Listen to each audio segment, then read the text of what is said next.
Olá, boa noite. Hoje vamos ver um item do Evangelho que Kardec chamou, no capítulo 23 do Evangelho segundo o Espiritismo, de estranha moral. É uma passagem do Evangelho de Mateus, capítulo 10, versículos 34 a 36, onde ele replica o que Jesus teria dito: Não vim trazer a paz, mas a divisão. Não penseis que eu tenha vindo trazer paz à terra. Não vim trazer a paz, mas a espada. Porquanto vim separar do seu pai o filho, de sua mãe a filha, de sua sogra a nora, e o homem terá por inimigos os de sua própria casa. Kardec chama de estranha moral esse capítulo, porque esta passagem, por exemplo, dá margem a inúmeras interpretações. A gente não acha estranho que Jesus, sendo nosso modelo e guia, o homem amor que nos ensinou o afeto, a misericórdia, o perdão das ofensas, a indulgência, a benevolência, tenha dito que não veio trazer a paz, mas veio trazer a espada? O que será que ele quis dizer com isso? Bom, e aqui seguem as explicações de Kardec e nos permitem aqui uma rápida reflexão. A obra de Jesus, a boa notícia, a boa nova de Jesus, o Evangelho, de onde vem essa expressão, o Evangelho, veio romper com limites das religiões à época. Veio mostrar uma nova forma de sentir a religiosidade. Nós vamos aprender com Cristo, no tempo de sua passagem na terra, que ele não construiu grandes templos, pedra sobre pedra, e sim, ele procurou observar as pedras que estão dentro da gente, nos nossos pensamentos, nos nossos sentimentos. Ele não veio impor rituais para se alcançar a Deus. Ele veio dizer que Deus está em toda parte. E quando se quer entrar em contato com o nosso Pai, o Deus, e os discípulos perguntaram como fazer isso, ele até ensinou a oração do Senhor, do Dominus, a oração dominical, que é: Pai nosso que estás no céu, santificado és o teu nome, venha a nós o teu reino, seja feita a tua vontade, assim na terra como no céu. Dai-nos o pão nosso de cada dia, perdoais as nossas ofensas, assim como nós perdoamos a quem nos tem ofendido, e não nos deixei cair em tentação, e livra-nos de todo mal. Portanto, a mensagem do Cristo vinha romper com uma série de limites, romper com rituais, romper com aquela religião que era do templo para fora, do corpo para fora, da boca para fora, e não propunha essas religiões, ou a prática dos judeus, dos fariseus, dos sacerdotes, como ele mesmo dizia e apontava, que eram só rituais, né, como se diz assim no popular, para inglês ver, mas não eram sentidos, não modificava posturas, hábitos. E a proposta do Cristo é de transformação moral, é da mudança de pensamentos. Assim, pois, aqueles que compreendessem sua mensagem iriam ser atacados. Aí, portanto, a expressão que ele diz, que a sua mensagem, aquele que vivesse a sua mensagem, iria ser atacado. É essa figura da espada que está na mensagem de Mateus. Kardec diz, na sequência do Evangelho, que essa passagem deu margem a inúmeras interpretações ao longo da história, e muitos cristãos, então, dizendo-se cristãos, buscaram as guerras, a dominação, o poder pela espada, para impor uma mensagem do Cristo pela força bruta para fora e não para dentro. Deu margem a uma sequência gigantesca de seitas em nome do Cristo, cada um interpretando-se à sua maneira. O bezerro de ouro, já combatido por Moisés, lá atrás do tempo da primeira revelação, nós encontramos hoje em diversos altares a busca por dinheiro através da religião, das pessoas que querem melhorar de condição de vida econômica, apenas econômica, através da religião. E a mensagem do Cristo não é essa. A mensagem dele é: dai a César o que é de César, mas a Deus o que é de Deus. A verdadeira felicidade não é deste mundo, mas do mundo de onde viemos e para onde iremos depois da morte. E a morte não existe. É uma passagem, vamos pensar, que é o significado original, inclusive da Páscoa entre os hebreus. Antes de dar um novo significado com Cristo, como renascimento, ela tinha esse significado de passagem, né, para uma nova etapa. A mensagem do Cristo, quando nós entendemos e buscamos colocar em prática, requer de nós uma série de mudanças de atitude. E isso vai encontrar no seio da nossa própria casa famílias que se separam por conta das diferenças ideológicas, diferenças políticas, diferenças religiosas. Aí está o teor da mensagem prevista por ele, que diz que iria enviar um Consolador prometido para ajustar essas coisas. E nós espíritos acreditamos que a doutrina dos espíritos, que foi codificada por Allan Kardec, é esse Consolador prometido, que veio reviver as mensagens originais do Cristo. Sim, aquele Cristo simples, aquele homem de uma beleza estrelar, que andava com o simples, curando as figuras humanas nas suas doenças, nas suas chagas, e mais do que curar o corpo, dizia: mude de hábito, não tornes a errar nisso.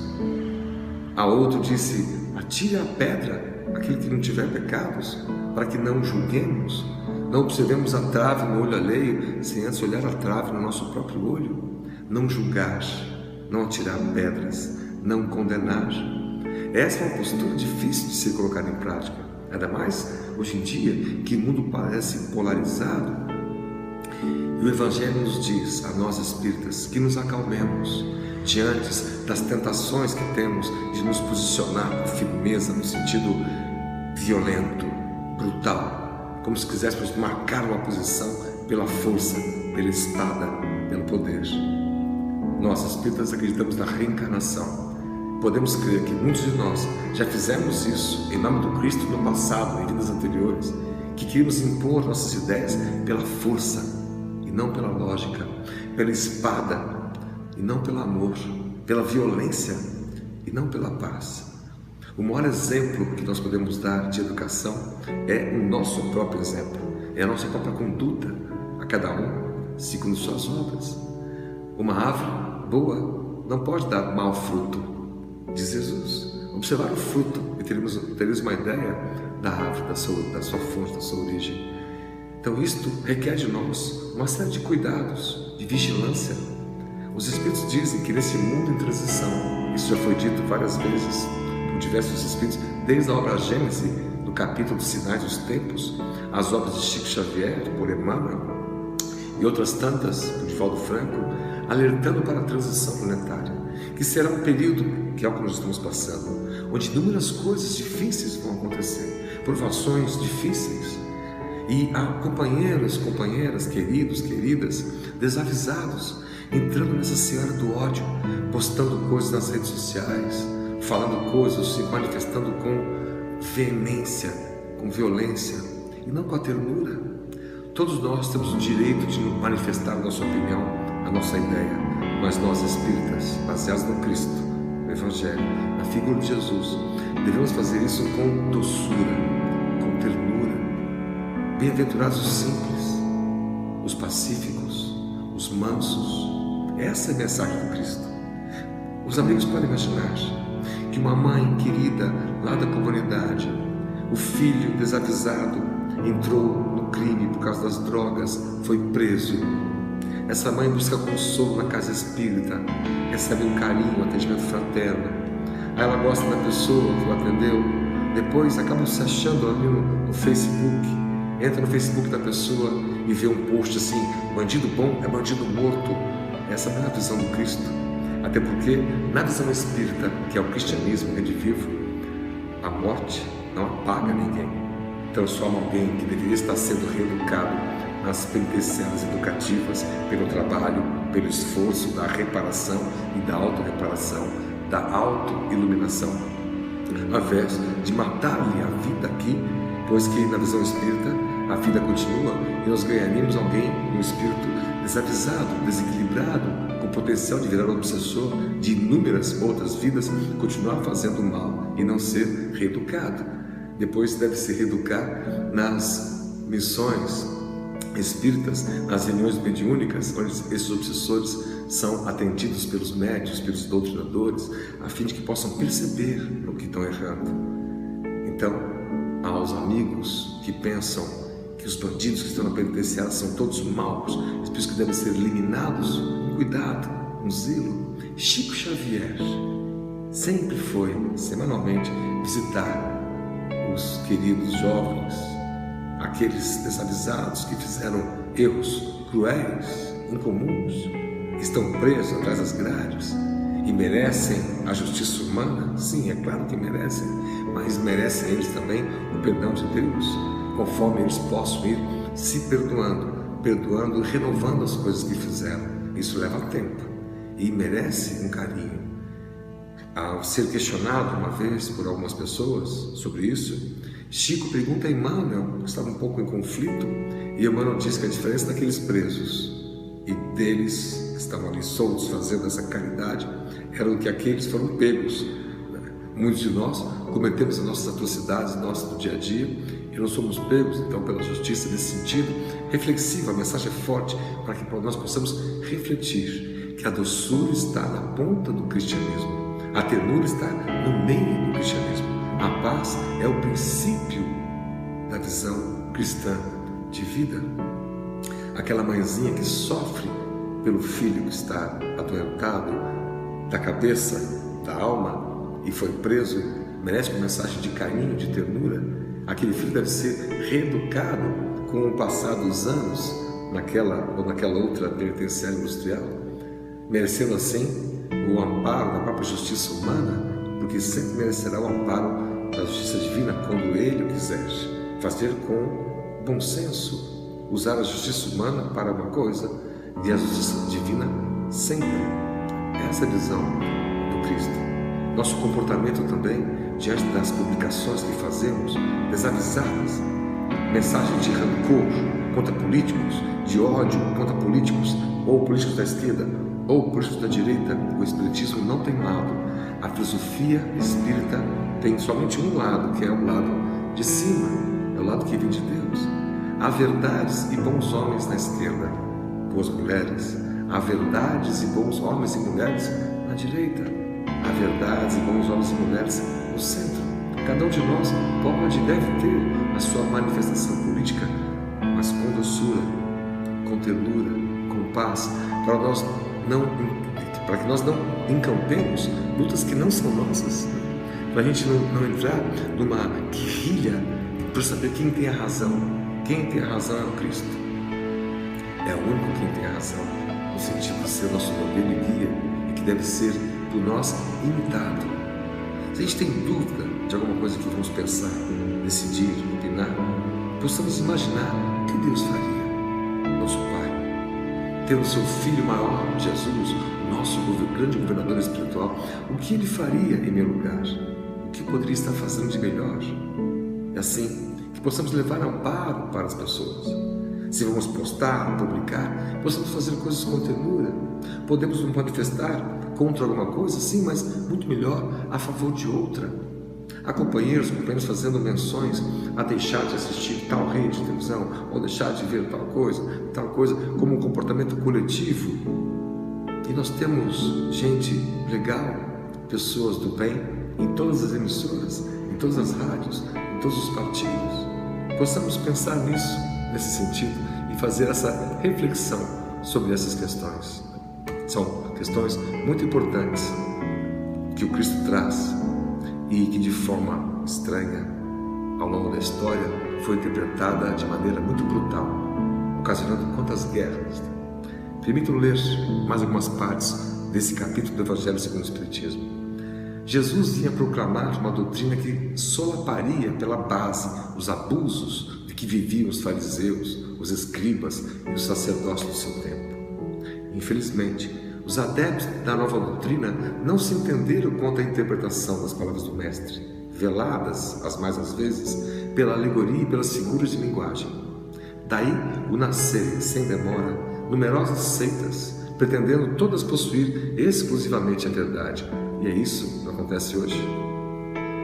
Nós espíritas, nosso comportamento com o Cristo, diante dos irmãos de outras religiões, deve ser de respeito.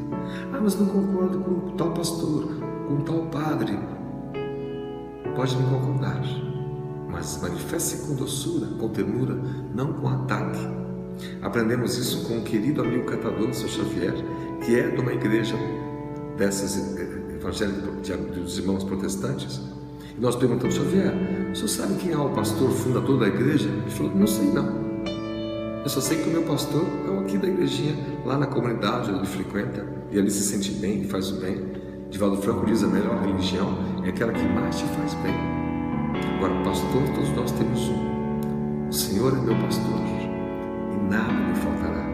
Que possamos guardar essas mensagens do Evangelho, que possam ir nos transformando, nos enchendo de ternura, acalmando as nossas raivas, as nossas idiosincrasias, que possamos manter amizades que sejam leais ao Cristo, possamos discordar sem dissentir, sem nos magoarmos.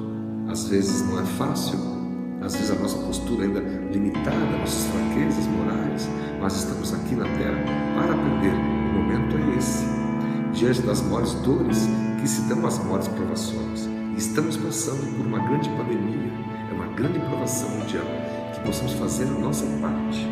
Permita-me ler mais uma passagem do Evangelho, deste capítulo que nós citamos.